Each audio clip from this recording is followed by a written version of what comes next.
Pues les vengo a contar un poco por encima y muy básico,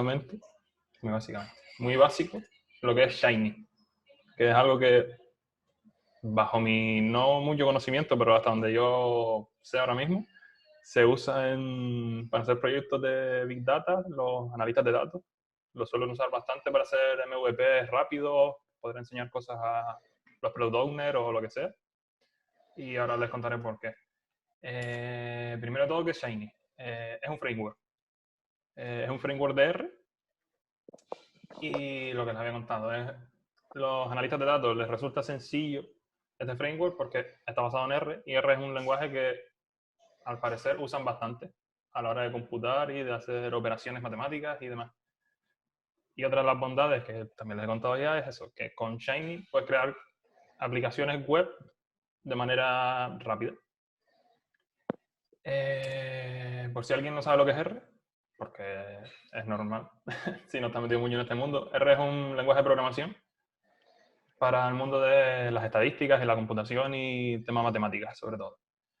Que, por ejemplo, en este caso, tengo un conjunto de datos, una tabla del Titanic, y puedo ejecutar la función callNames que me devuelve las cabeceras, lo que significa cada columna de esta tabla. Por ejemplo, tengo el ID del pasajero, si ha sobrevivido, la clase, el nombre, el sexo, la edad y más datos. Otras cosas que se puede hacer con R, pues por ejemplo puedo hacer un summary de la edad. Aquí no se ve bien porque se corta, pero calcula el mínimo, el máximo, el mínimo, calcula el mínimo, el máximo, calcula la mediana, la media, varias operaciones típicas que se hacen sobre datos, pues te las calcula automáticamente y te enseña como eso, un summary, un resumen de las operaciones típicas con datos, en este caso la edad. Significamos dólar edad de la tabla Titanic. Otra cosa que se puede hacer un poco más compleja, pues por ejemplo, meter una variable todas las mujeres de primera clase. Es lo mismo, conjunto Titanic, miro que el sexo sea mujer y que la clase sea la número 1, que significa primera clase. Y quiero que me devuelva la columna name. Esto es un poco raro de primera porque es una sintaxis especial. Para asignar es un menor que y un guión, como si fuera una flecha, y asignamos en esta variable. Aquí directamente ponemos la operación que queremos hacer de filtrado y separamos por una coma la columna que queremos que nos devuelva. Y luego a este conjunto de datos que hemos creado, podemos hacerle un head, por ejemplo, que nos enseñe los 5 primeros resultados. Y quedaría algo así, los nombres de las 5 primeras mujeres que nos devolvió, que están en primera clase. Mostrando datos. Y en R, todo esto es R hasta ahora. Ahora vamos a ver unos ejemplos así sencillos y bonitos de Shiny que están en su galería. Por ejemplo, este lo que hace es, de un conjunto de datos de palabras, te muestra un mapa típico este de las palabras más nombradas pues en más grandes, las menos en más pequeñas. Y aquí podemos hacer algunos cambios del libro que estamos seleccionando, por ejemplo, tenemos varios libros, y podemos darle y cambiar las palabras y nos muestra pues el nuevo conjunto de datos. La frecuencia mínima, si queremos, por ejemplo, que la frecuencia mínima de palabras sea 20, pues reduce el número de palabras que aparece porque partimos de un mínimo mayor. Y lo mismo con el máximo. Y esto es una aplicación entera hecha con Shiny, que está en un servidor HTML. Y si se fijan, es reactiva. A medida que yo voy cambiando cualquier valor, él se va actualizando. ¿Esto cómo funciona? Vale. Shiny por detrás, tiene dos ficheros principales, tres en algunos casos, pero principalmente dos. El servidor, que es este que vemos aquí, server.r, y la interfaz, UI.r. Y a partir de estos dos, él arranca la aplicación y los conecta. Además de esto, podemos tener el tercer fichero, que es el global, donde podemos meter o bien las librerías que estamos importando o los libros, variables globales que queremos tener en nuestra aplicación. Este es opcional, pero en algunos casos es bastante útil. Vamos a empezar por la UI.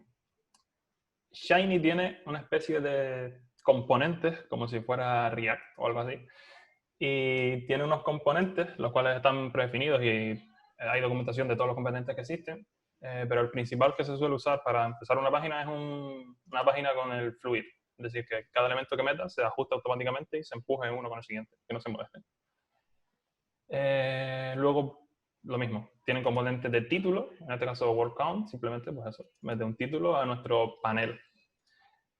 Otro componente muy típico que suele usar bastante es sidebar layout, que te crea un sidebar, una barra lateral, y dentro de ella puedes meter lo que quieras.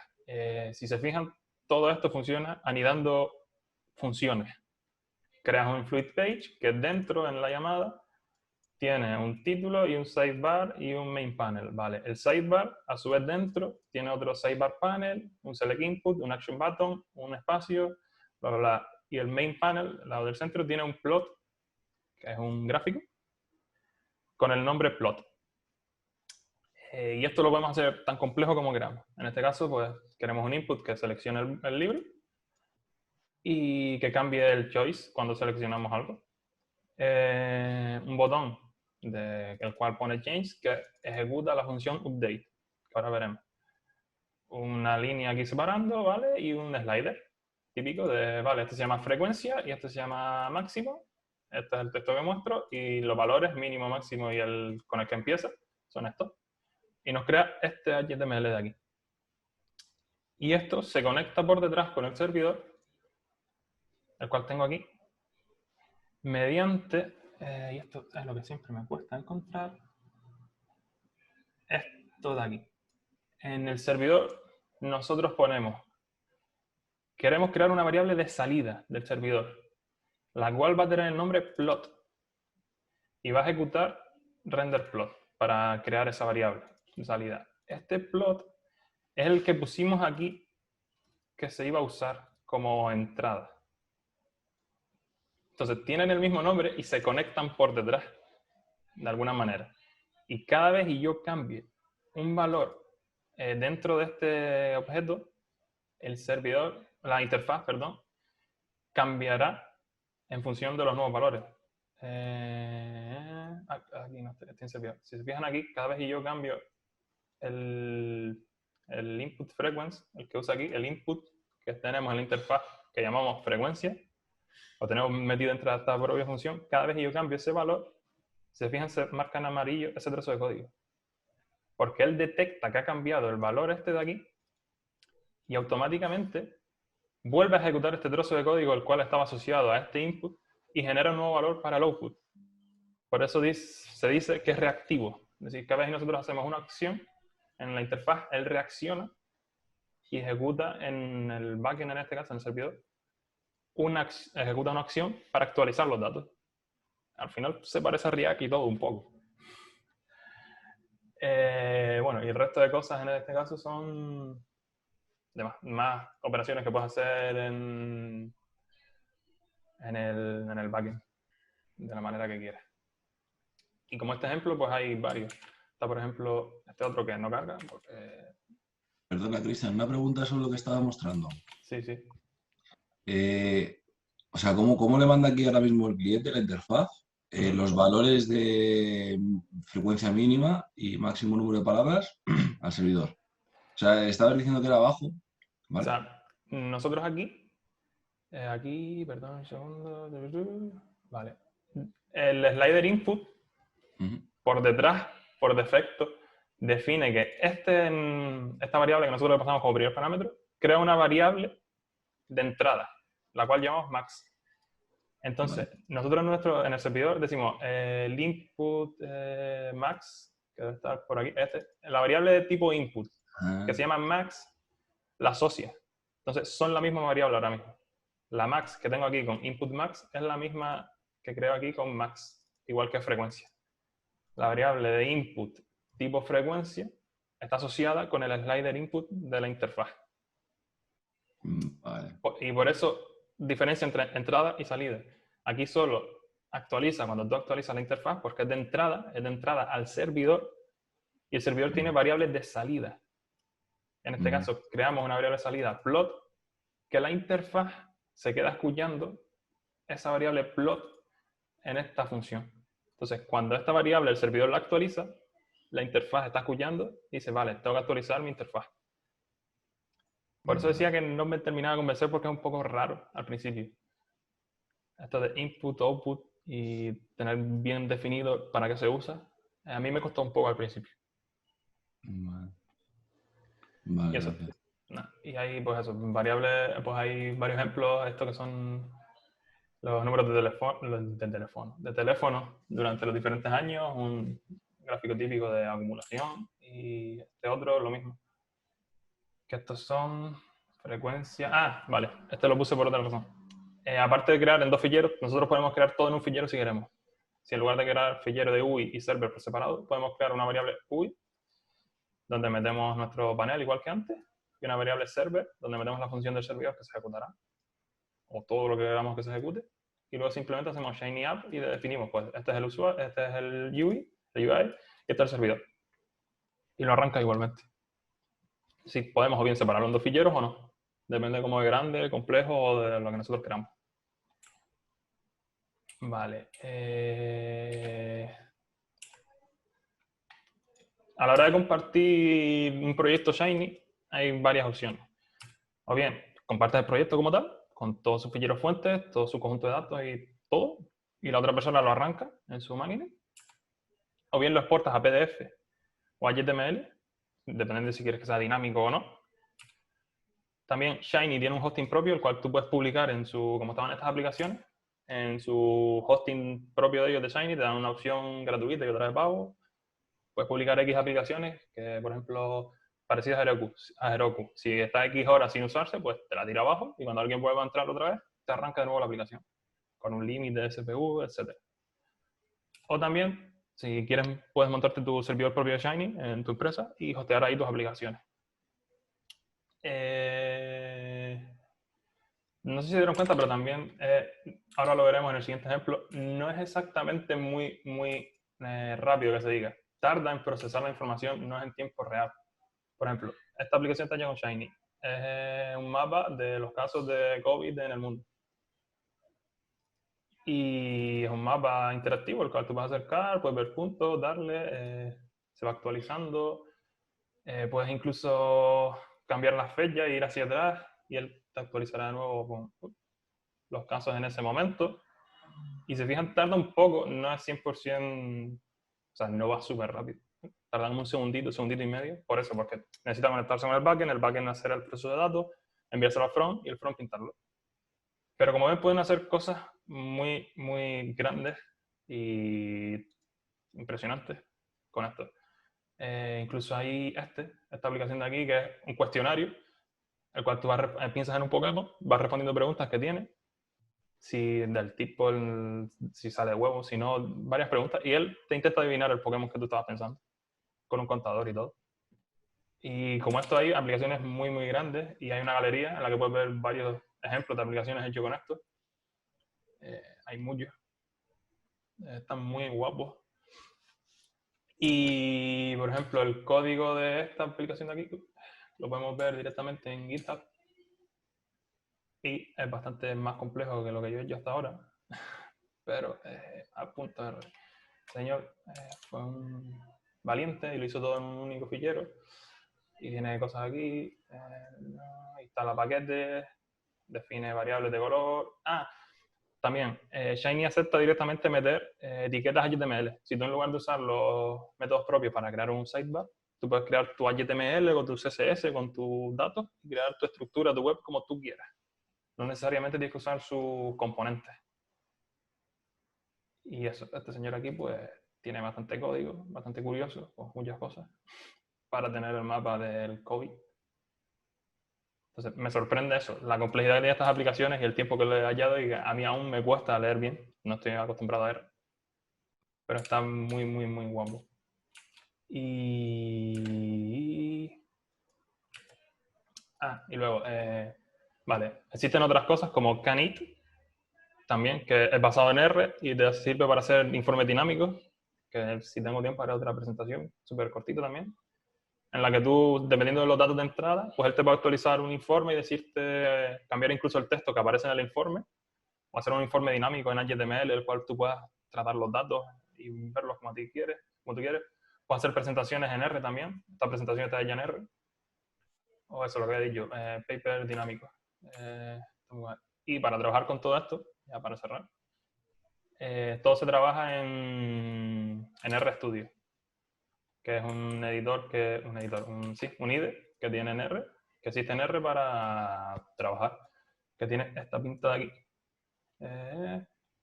Sin más, tiene su Git para mirarlo, su DAT, sus ficheros, su consolita por aquí abajo, todo esto es las presentaciones ya en Markdown. Y lo guapo que tiene hacer presentaciones y cosas es que tú pones aquí código y este código se ejecuta realmente en el momento de crear la aplicación.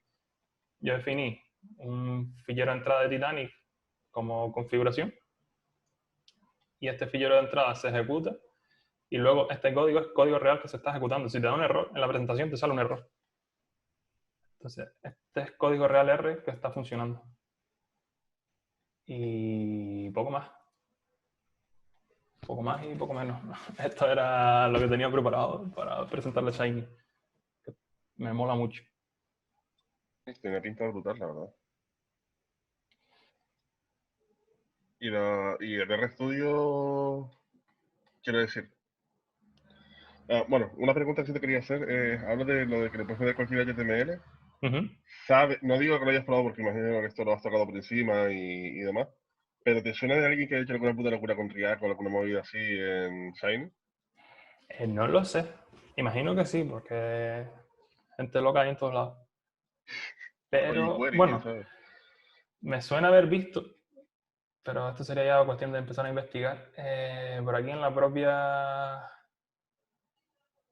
propia documentación de ver con plugins o cosas así para React. Me suena, pero igual me estoy viniendo arriba. Porque aquí, por ejemplo, puedes ver todos los componentes que existen en la propia documentación de ellos. Hay una parte de componentes. Son las demos. Los widgets, que lo llaman. Aquí puedes ver eso, todos los widgets que hay de sidebar y tal. Y me suena haber leído algo de React, pero muy por encima. No estoy muy seguro ahora mismo. Okay. Y de hecho, la curiosidad, simplemente. La documentación está muy potente. Puedes ver ejemplos de casi cualquier cosa. Te enseñan esos ejemplos de gráficos interactivos, de cosas más profesionales, no sé qué. O sea, hay ejemplos de casi cualquier cosa, cualquier componente te lo explican desde lo más básico, de mira, esto es un slider, estas son las galerías que hay, las tablas, hasta lo más complejo. La documentación me mola mucho. Básicamente esto es como, dicho mal y pronto, tener un Júpiter pero con R, ¿no? Sí. De hecho, la evolución de esto creo que es Júpiter. Creo, no estoy seguro, porque es lo siguiente justo que yo vi. ¿Y qué es Júpiter? Yo veo que la gente de Python usa Júpiter, pero no sé muy bien qué es. A ver si tengo...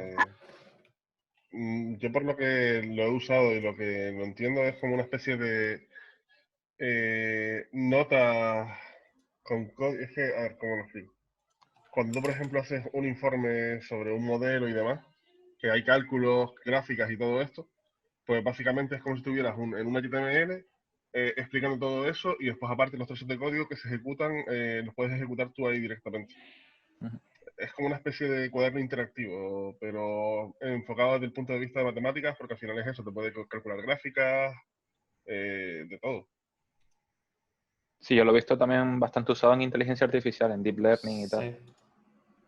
De hecho, uno de los casos que más te suelen nombrar cuando te presentan esto es cómo presentas tu modelo de inteligencia artificial. Pues te dicen, te haces un Shiny que tenga 3 gráficas, que te muestre lo que hace, y esto al final es un MVP que puedes presentarle a alguien en un host con un HTML y ya ves el resultado de algo que es muy complejo de ver.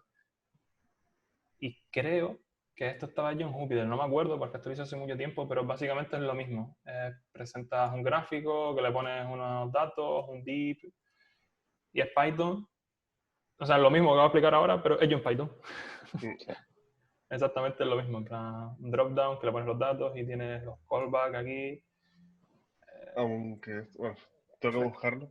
No, Si lo encuentro lo paso, pero me suena a mí que incluso el rollo este de Júpiter ya lo han sacado para más lenguajes, ¿eh? Sí, está abierto a varios lenguajes ya, sí.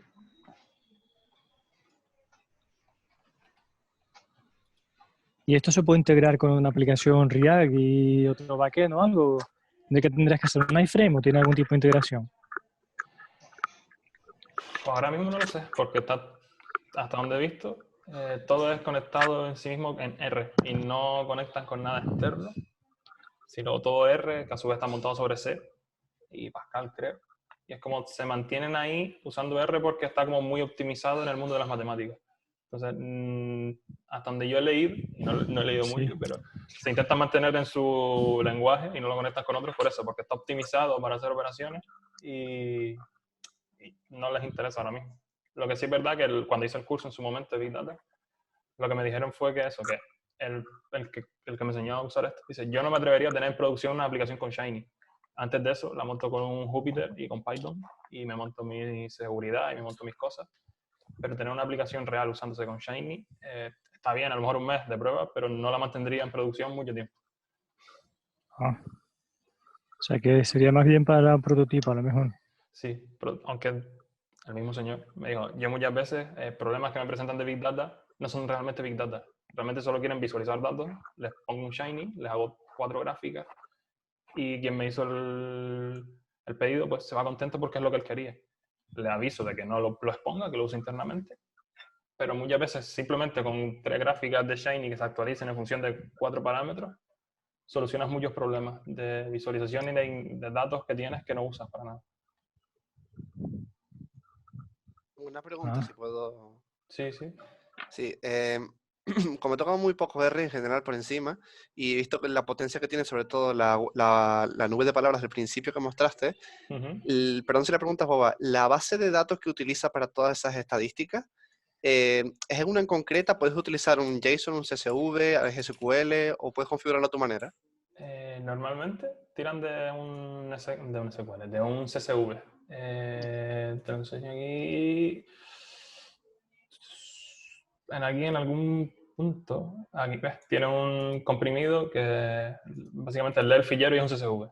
Normalmente trabajan con datos que están en una tabla, bien sea CSV, bien sea lo que quieras. Pero siempre hay una primera parte de leer datos y guardarlos en memoria, que lo que yo he trabajado siempre ha sido con un CSV, también porque es lo más cómodo. Tengo un fichero en local y lo cargo y trabajo con él. Y estoy 60% seguro que se puede conectar con SQL de alguna manera, pero no pongo la mano en el fuego, porque hace mucho tiempo que trabajé con esto. Y estoy refrescando ahora. Okay. Pero me lo apunto porque... Gracias. Ah.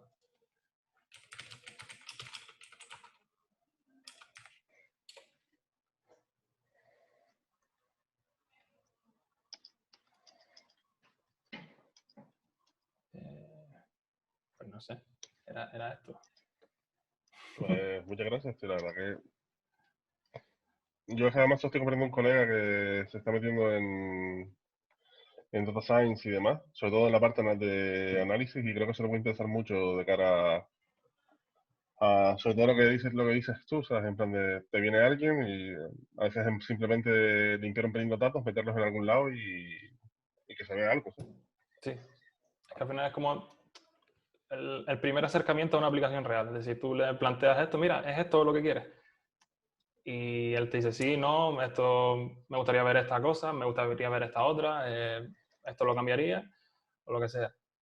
Y entonces como un primer acercamiento a un producto mínimo viable rápido, que no es muy complejo, si sabes un poco del R y de Shiny y demás, y ya eso luego lo puedes traducir a un Jupyter con Python con bastante facilidad porque es prácticamente copiar y pegar y cambiar nombres de 3 métodos. Un poco más complejo que eso, pero se puede hacer muy sencillo, un producto real luego.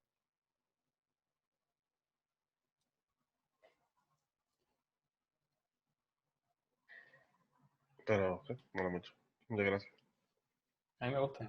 Como anotación extra, les diría que para trabajar con cuadernillos Jupyter tienen Google Colab, que es como una especie de Google Docs en la nube, para compartir documentos de ese tipo. Y aunque está pensado para Python, se puede hacer el apaño para R.